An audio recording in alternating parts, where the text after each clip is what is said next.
Adeptes de la grande toile, bonjour. Aujourd'hui, nous allons nous intéresser au parcours atypique d'une actrice japonaise qui a connu la renommée au début des 70s dans le cinéma d'exploitation, avec des films comme Blind Woman's Curse, les franchises Stray Cat Rock, La Femme Scorpion et Lady Snowblood. J'ai nommé Meiko Kaji.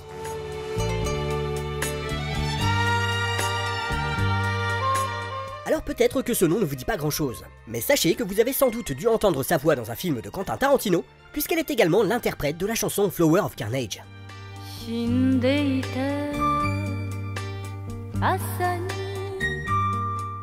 En reliant son travail d'actrice aux films qui l'ont rendue célèbre, nous allons tenter de comprendre comment Meiko Kaji est devenue une véritable icône du cinéma japonais, mais aussi une héroïne qui n'a rien perdu de sa modernité.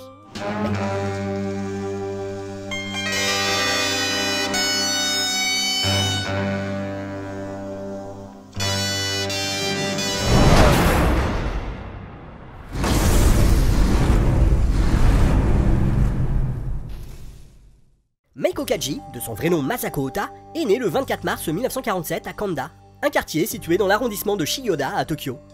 Enfant introvertie, passionnée de basketball, elle devient par la suite modèle occasionnel pour des magazines adolescents. C'est par ce biais qu'elle est repérée en 1965 par le studio Nikatsu, une des plus célèbres compagnies japonaises de l'époque spécialisée dans le film d'exploitation. Très tôt, l'actrice démontre un vrai talent pour la composition qui lui vaudront la distinction de plus grand espoir au sein du studio pour sa participation au long métrage Taiyogo Daisuki en 1966. Une situation qui va lui permettre de quitter le registre du drame pour adolescente dans lequel elle aurait pu facilement rester enfermée pour travailler sur des films de yakuza et des films de guerre très en vogue à l'époque. La Nikatsu accordait une certaine marge de manœuvre à ses interprètes les plus célèbres. Ainsi, Meiko Kaji s'est offert le luxe de refuser de nombreux rôles au point d'être considérée comme une actrice difficile. Mais ses choix de carrière et sa forte personnalité vont s'avérer payants. En 1968, elle fait la rencontre du jeune cinéaste Yasuharu Hasebe, qui, convaincu de son talent, lui offre le rôle de la petite amie d'un yakuza dans son long métrage Retaliation, avec la star de l'époque Akira Kobayashi. L'année suivante, l'actrice décide de changer de nom afin d'entamer un nouveau départ professionnel. Sur les conseils du cinéaste Masahiro Makino, qui la dirige au même moment dans Remnant of Japanese Chivalry, elle choisit, vous l'aurez deviné, Meiko Kaji. Après cet épisode, Makino devient un véritable mentor pour l'actrice.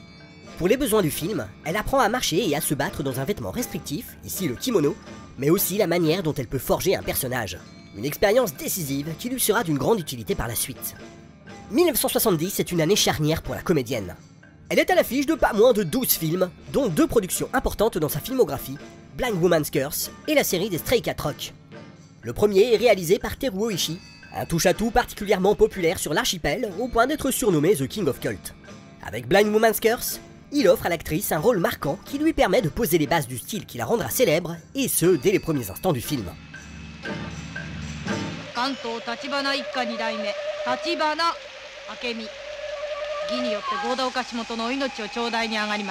Cette entrée en scène spectaculaire l'introduit comme une chef de gang fougueuse, crainte par ses adversaires et particulièrement agile au combat. Pour mettre en valeur cette figure d'autorité, le cinéaste va régulièrement cadrer l'actrice au centre de l'image et la laisser s'exprimer en misant sur de longs travelling avant, à contrario des autres interprètes qui ne bénéficient pas totalement du même type de découpage. Ces procédés en apparence simples ont le mérite de faire comprendre instinctivement au spectateur l'importance du protagoniste.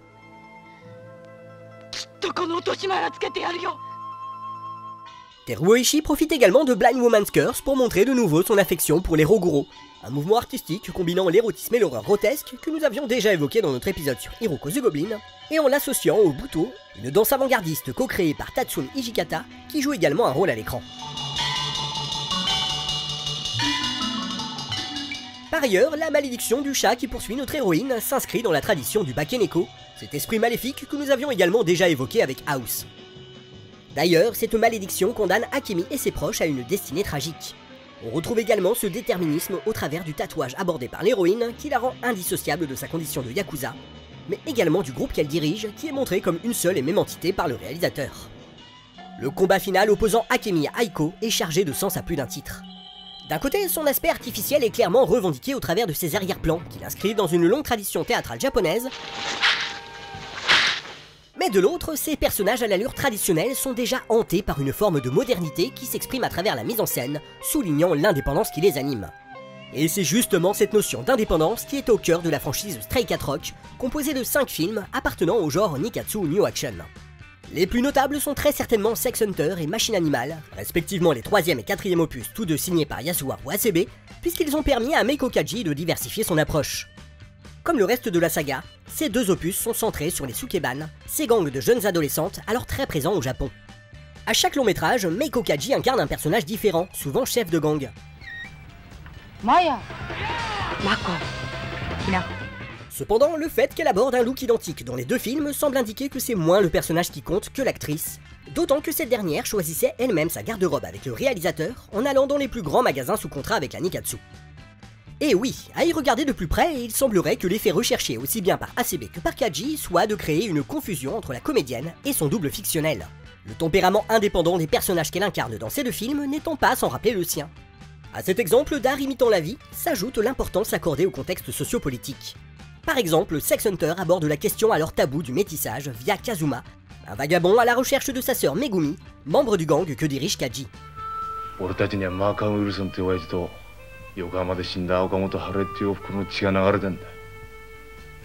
Le fait que le film soit tourné sur la base navale américaine de Yokosuka, où sont présents de nombreux étrangers, apporte une plus-value symbolique non négligeable. Le cinéaste profite également des contraintes commerciales l'obligeant à montrer des groupes musicaux en vogue pour accentuer son propos, comme l'explique Tom Mess, auteur d'un livre de référence sur l'actrice. Les fréquentes apparitions du groupe de pop féminin Golden Half, qui a enchaîné les cartons durant les 70s, sont un indicateur de la manière dont Sex Hunter mêle son commentaire avec une volonté de se conformer au goût du public. Les 5 membres du groupe sont tous issus de mères japonaises et de pères étrangers. Leur héritage mixte et leur look exotique fut leur principal argument de vente. Quant à Machine Animal, l'intrigue utilise le prétexte du trafic de drogue pour faire du trio de dealers des déserteurs du conflit qui fait rage au Vietnam. Dans les deux cas, Kaji et sa bande viennent en aide à des personnes dans le besoin, témoignant d'un tempérament vertueux à l'égard des déshérités de l'époque, souvent issus des classes ouvrières et populaires. Le cinéaste n'hésite pas à malmener régulièrement l'ambiance pop dans laquelle sont vendus ses films au jeune public pour y injecter sa colère. Un peu à la manière d'un Samuel Fuller dont il était un grand admirateur. L'un des meilleurs exemples se situe dans Machine Animal, où après une scène comique où Kaji et sa bande parviennent à sauver Charlie des dragons, ce dernier se voit récupéré par la police militaire sous le regard impuissant de cette dernière.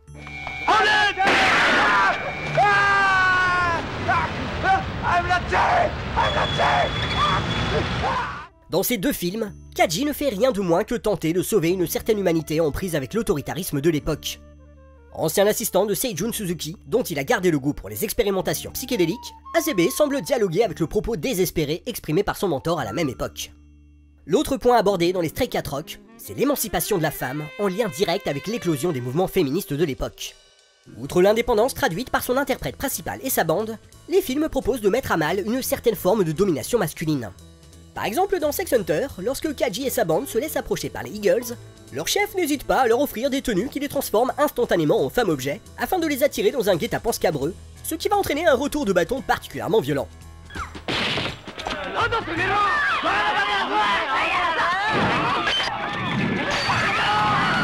En cela, l'actrice japonaise n'est pas si éloignée de deux autres comédiennes de la même époque, dont les rôles se confondaient avec leur dimension iconique, voire féministe, Pam Grier et Diana Rigg. Si l'ambiance des Stray Cat Rock diffère radicalement de Blind Woman's Curse, on constate cependant que ces œuvres se recoupent sur de nombreux points concernant leur actrice. Et ben oui, dans les deux films, non contente d'être la tête d'affiche, Meiko Kaji incarne une chef de bande, comme elle pouvait l'être vis-à-vis de ses confrères Yakuza dans Blind Woman's Curse. Elle incarne des personnages indépendants mettant à mal des systèmes de domination, que ce soit une malédiction ou les conflits des années 60. Les films sont également conçus comme des mélanges de genres décomplexés. Et enfin, il y a les chansons. S'inscrivant dans une tradition de l'époque propre à de nombreux interprètes, ces ballades mélancoliques sont un nouveau moyen pour l'actrice de s'affirmer en tant qu'auteur. Là où les autres essayaient très fort de bien chanter, Kaji, consciente de son manque d'expérience musicale, abordait le chant comme une extension de son jeu d'actrice. Elle donnait vie aux paroles de la même manière qu'avec les dialogues d'un film, jouant son personnage derrière les mots. Le fait qu'elle ne puisse utiliser son corps comme un outil pour exprimer ses émotions amplifiait sa performance vocale. De cette façon, la possibilité de chanter la chanson du film ajoutait une dimension supplémentaire à son personnage.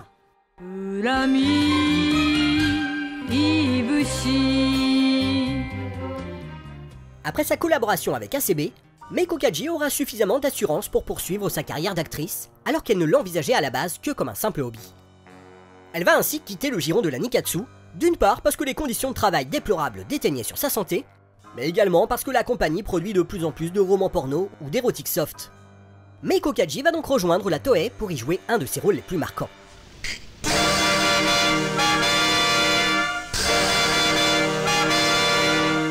A l'origine de La Femme Scorpion se trouve un manga de Toru Shinohara narrant la vengeance de Nami Matsushima, une jeune femme trahie par un détective dont elle était tombée amoureuse et expédiée dans une prison pour femmes dirigée par des gardiens sadiques. Un sujet qui attire l'attention de la Toei, désireuse d'adapter des Gekiga, ces mangas destinés aux jeunes adultes et abordant la violence, la politique ou les réalités sociales de l'époque. Mais bon, ce qui intéresse surtout le studio, c'est de livrer un pur film d'exploitation lubrique, susceptible de concurrencer les romans porno de la Nikkatsu. A ce propos, il est important de rappeler qu'une certaine partie du culte qui entourera Meiko Kaji en Occident est tributaire du stéréotype de la Dragon Lady. Ce stéréotype colonialiste représente les femmes en Extrême-Orient comme mystérieuses, manipulatrices et dont la sexualité est au premier plan. À première vue, cette adaptation coche tous les clichés. Nudité gratuite, scène saphique, sadomasochisme, fétichisme des pieds. Et pourtant, sous ses apparats racoleurs, La Femme Scorpion s'avère être une œuvre beaucoup plus subtile qu'elle en a l'air. Une œuvre réellement subversive qui doit beaucoup à la collaboration entre Meiko Kaji et le réalisateur Shuniya Ito, ancien assistant de Teruo Ishii, qui signe ici son premier long métrage et remplira pour 2 autres opus qui en feront une véritable trilogie. Au départ, la comédienne n'était pas spécialement partante pour le rôle, allant jusqu'à se disputer avec Ito lorsque ce dernier exige qu'elle apparaisse nue dans le film. Mais après avoir dévoré le manga, Kaji se montre davantage enthousiaste à l'idée de tenir le rôle principal, au point que sa seconde rencontre avec le réalisateur va changer toute la donne du projet, comme elle le racontera plus tard. Quand nous nous sommes rencontrés pour la seconde fois, le script était prêt, et j'ai vu qu'il avait gardé la plupart des obscénités proférées par le personnage dans le manga. Je lui ai dit que c'était inacceptable, que ça donnerait au film un côté cheap et glauque, et que leur retrait était l'une de mes conditions pour accepter le rôle. Il était d'accord avec moi, et il s'est rendu compte qu'il serait plus intéressant que mon personnage ne parle quasiment pas, sauf quand c'est important. Nous avons décidé que nous pouvions faire comprendre ce que pensait Scorpion, ce qu'elle allait faire par la suite, par la performance, par le visuel au lieu du verbal. Nous avons donc dû travailler l'aspect visuel. Ce que nous avons fait était assez radical, c'était un nouveau concept. Le fait que nous ne l'avons quasiment pas fait parler était assez sensationnel. Alors certains ont été tentés de réduire la réussite de l'actrice à l'effet Kuleshov, cette théorie qui explique que la juxtaposition de plans permet d'attribuer n'importe quel sens à une expression relativement neutre. Mais à mon humble avis, si l'interprétation de la comédienne reste encore ancrée aujourd'hui dans les esprits, c'est grâce à son talent et à son investissement. Tiens, d'ailleurs, dans ses références actorales, on retrouve notre Alain Delon national, comme elle l'explique dans un entretien accordé à Clément Roger des Cahiers du cinéma. J'avais vu presque tous les films de Delon quand j'étais jeune. Il m'a appris qu'avoir une belle gueule et bien jouer n'étaient pas forcément 2 choses incompatibles. Au-delà de l'anecdote, la comédienne va reprendre l'approche dite minérale du comédien tel qu'il pouvait l'exprimer dans ses collaborations avec Jean-Pierre Melville, notamment dans Le Samouraï, où le mutisme de l'acteur ne l'empêchait pas de faire transparaître des émotions, et où le silence est source d'une solitude tragique. J'aime quand tu viens chez moi, parce que tu as besoin de moi. J'ai évoqué plus tôt le travail de Kaji avec Masuhiro Makino, qui a été un véritable mentor pour l'actrice. Eh bien, il est important de préciser que ce dernier a démarré sa carrière à l'époque du muet, où la gestuelle et l'expressivité des interprètes, notamment leur regard, étaient primordiales pour transmettre les émotions au public. Il est plus que probable que son enseignement, issu de cette période charnière du cinéma, ait grandement aidé l'actrice à parfaire son style. La Femme Scorpion en est l'exemple même dans la mesure où sa gestuelle est primordiale. Même à terre et humiliée, elle garde toujours la tête haute en signe de dignité.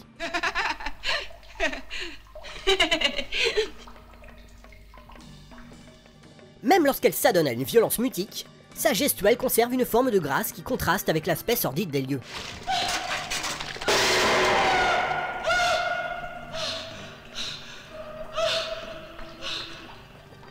Par ailleurs, l'actrice a souvent recours à une posture de profil où seul son regard reste visible. C'est d'ailleurs ce regard particulièrement expressif qui obligeait Kaji à ne pas cligner des yeux pendant plusieurs minutes lors des prises de vue, qui est pour beaucoup dans l'empathie et la crainte que suscite son personnage. De plus, l'imperméable noir et le chapeau qu'elle porte, qui sont des réminiscences de Stray Cat Rock, permettent de rendre son personnage parfaitement identifiable et iconique, comme certaines figures du muet. Et cette réappropriation des méthodes d'autrefois va aller de pair avec la passion de Shuniya Ito pour l'expressionnisme allemand, qui a servi d'inspiration au film. Et on peut d'ailleurs voir à travers cette fascination pour le cinéma des origines, un parfait terrain d'entente créatif entre l'actrice et le réalisateur. Cette approche payante sur le plan artistique confère à de nombreuses scènes une puissance d'évocation insoupçonnée. A l'instar des Stray Cat Rock, la série des Femmes Scorpions baigne dans le contexte politique trouble de l'époque.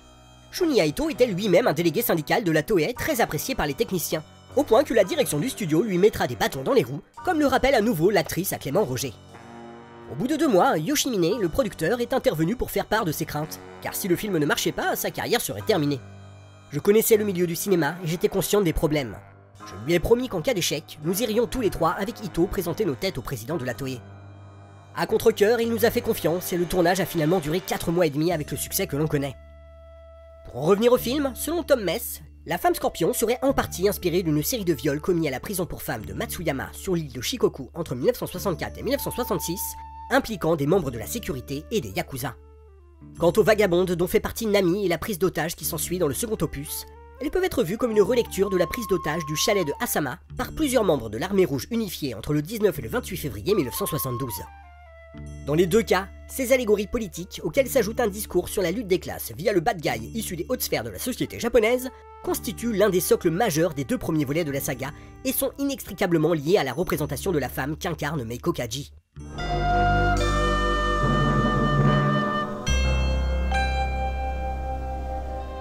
Cette perte de la virginité assimilée au drapeau japonais annonce la manière dont le parcours initiatique de Kaji s'entremêle avec celui de la condition féminine. La prison du premier volet est un monde masculin autoritaire que le réalisateur filme d'un point de vue dominant, avant d'inverser progressivement la donne avec une contre-plongée quand Nami se révolte avec les prisonnières, ce qui amène par la suite le cinéaste à lui conférer une dimension iconique, voire héroïque.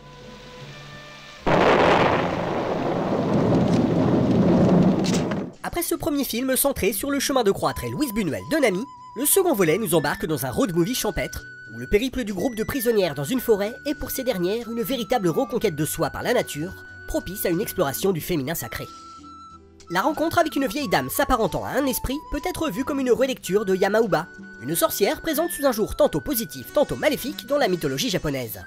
Sa présentation à l'écran n'est d'ailleurs pas si éloignée de celle de l'œuvre de Komparu Zenchiku dans Yamauba, femme de la montagne, une pièce du théâtre No décrivant la rencontre entre l'esprit et une courtisane issue de la capitale dans une hutte située dans les collines. Le Yamauba y est décrit comme une vieille dame des montagnes couvrant ses dernières de neige en hiver, de fleurs au printemps, etc. etc. Un peu comme l'entité que croisent Nami et ses comparses. Cette rencontre est l'occasion d'un cérémonial on ne peut plus explicite qui s'achève sur la transformation totale de Nami en une véritable déesse de la vengeance.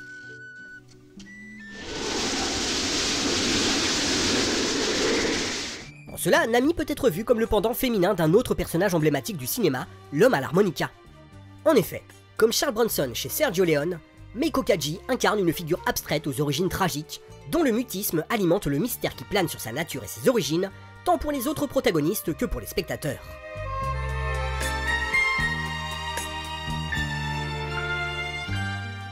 On retrouve également la dimension fantastique à l'œuvre dans Blind Woman's Curse, mais intégrée à un décorum contemporain très explicite quant aux périodes de troubles dans lesquelles ont été tournés ces films.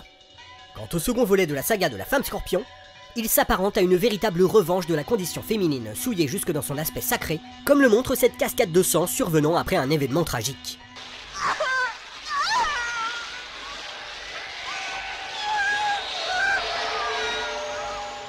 Non content d'accentuer la dimension fantastique du personnage, Ito inverse la donne du premier volet avec le freeze final montrant Nami désormais entourée de ses codétenus, courant librement dans une ville et non plus seule en prison comme dans le précédent volet.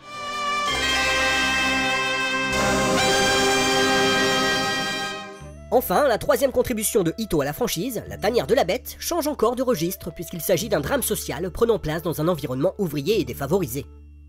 Et encore une fois, le réalisateur ne laisse guère de place au doute quant à l'approche mythologique opérée sur son personnage. その冒頭サソリがある意味でこう鬼になるというようなそういう非常に観念的な設定も Il propose également de boucler le parcours de son héroïne, puisqu'elle doit désormais faire face non plus à une forme d'autoritarisme masculin, mais bien à une entité féminine castratrice représentée par Katsu, l'une de ses anciennes codétenues. Cette dernière est devenue une puissante figure d'autorité auprès des Yakuza, au point d'être apparentée à une sorte de reine. Le film propose ainsi une véritable extrapolation de la symbolique visuelle des deux précédents opus. Le cachot dans lequel était prisonnière Nami laisse place aux égouts, tandis qu'une scène où cette dernière est enfermée dans une cage renvoie au split screen intradiégétique vu au début de La femme scorpion. Même chose en ce qui concerne la tache virginale du premier film.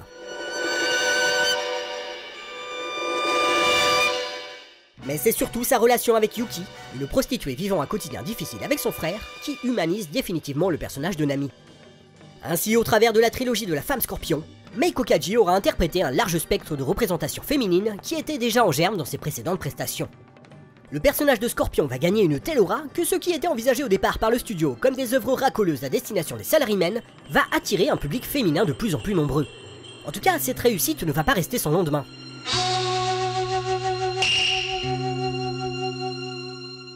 La jeunesse de Lady Snowblood est assez proche de celle de la femme Scorpion, puisque l'actrice n'a adhéré au projet qu'après la lecture du manga de Kazuhiko Koike et Kazuo Kamimura. C'est d'ailleurs Koike qui souhaitait que Meiko Kaji donne vie au personnage de Yuki Kashima sur grand écran. L'autre raison l'ayant poussé à accepter le rôle principal, c'est la présence du réalisateur Toshiya Fujita, qui l'avait déjà dirigé dans 2 autres épisodes des Stray Cat Rock. Le rôle de Kashima est une véritable synthèse de ses prestations antérieures, au point que l'on pourrait qualifier Lady Snowblood de film somme pour l'actrice.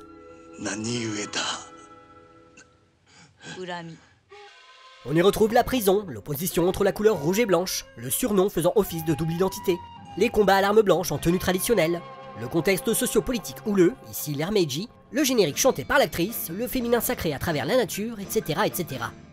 Il s'agit en fait d'une véritable réorchestration de tous les précédents faits d'armes de la comédienne. Dans Lady Snowblood, Meiko Kaji incarne à nouveau une vengeuse, sauf que cette fois, elle ne le devient pas après des événements tragiques, puisqu'ici, elle est née pour être un instrument de la vengeance de sa mère.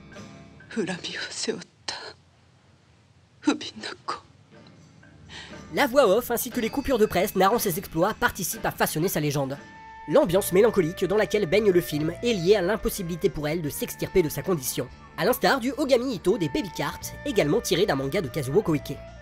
Cette atmosphère est également due au passage des saisons qui rythment le récit, et au fait que le film déjoue fréquemment les attentes du spectateur, quand Yuki rencontre certaines des personnes qu'elle doit exécuter. L'un des cas les plus intéressants est d'ailleurs Banzo Takemura, un personnage qui est désormais endetté et qui passe sa journée à boire, dont la mort sur une plage nous est montrée sous un jour pathétique.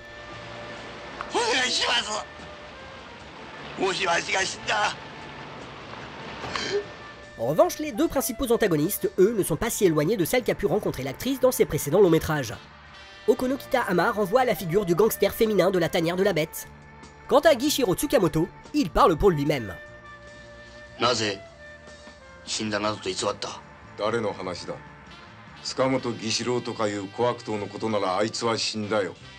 Yuki a tout d'une héroïne sociale, puisque non contente de venger sa mère, elle en fait de même pour les paysans et les opprimés exploités par le Quatuor ayant autrefois séquestré sa famille, et qui se retrouvent désormais en position de pouvoir. D'ailleurs, cette histoire d'une vengeance tardive sur d'anciens tortionnaires vivant désormais dans l'oisiveté rapproche pas mal Lady Snowblood du conte de Monte Cristo d'Alexandre Dumas. Ben oui, ce n'est pas pour rien qu'on surnomme Kazuo Koike le Alexandre Dumas du manga. L'autre force du film est de retranscrire cinématographiquement le langage du manga.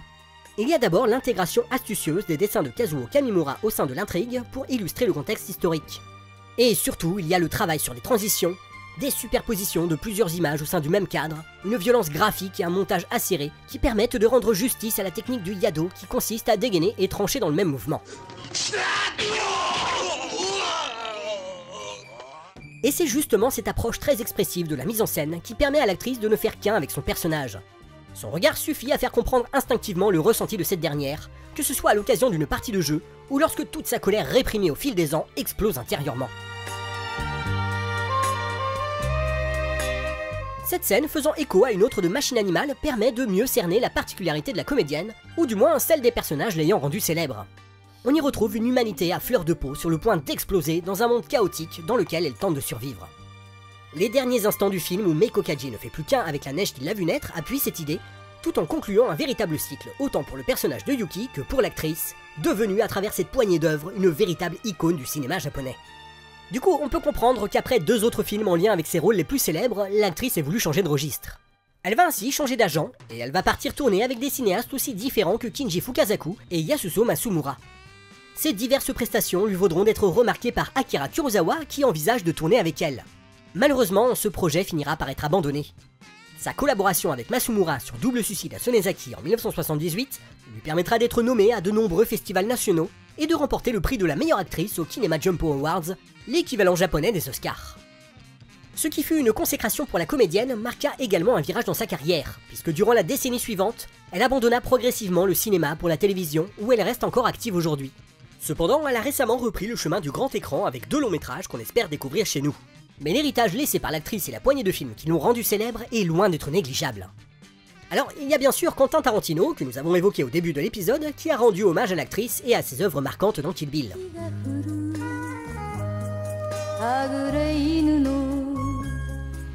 Il y a également le réalisateur japonais Sonosion qui a payé son tribut à l'actrice dans Love Exposure avec le personnage de Miss Scorpion qui, comme son nom l'indique, est une attachante parodie du personnage.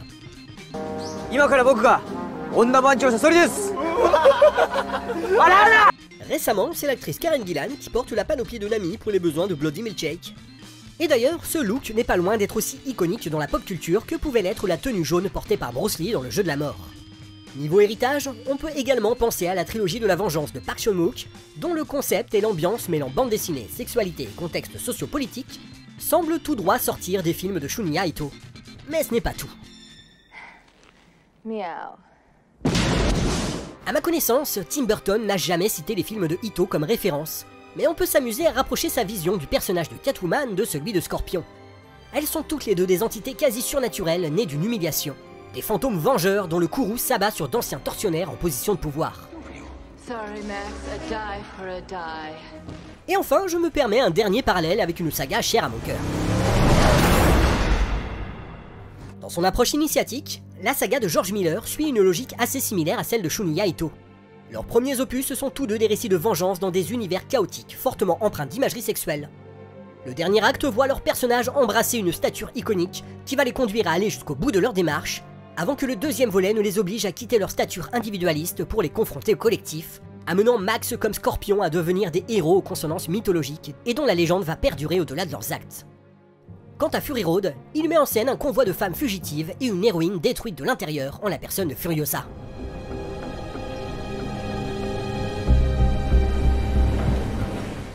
Ce qui me frappe avec ces résonances, c'est que Meiko Kaji a façonné et incarné des personnages tellement universels qu'on en retrouve encore des échos dans des films contemporains. Avec son talent et son indépendance, et en collaborant avec certains des artistes les plus doués du cinéma japonais, Meiko Kaji est devenue une authentique héroïne, aussi bien devant que derrière l'écran, un véritable mythe intemporel du cinéma qui ne demande qu'à être redécouvert.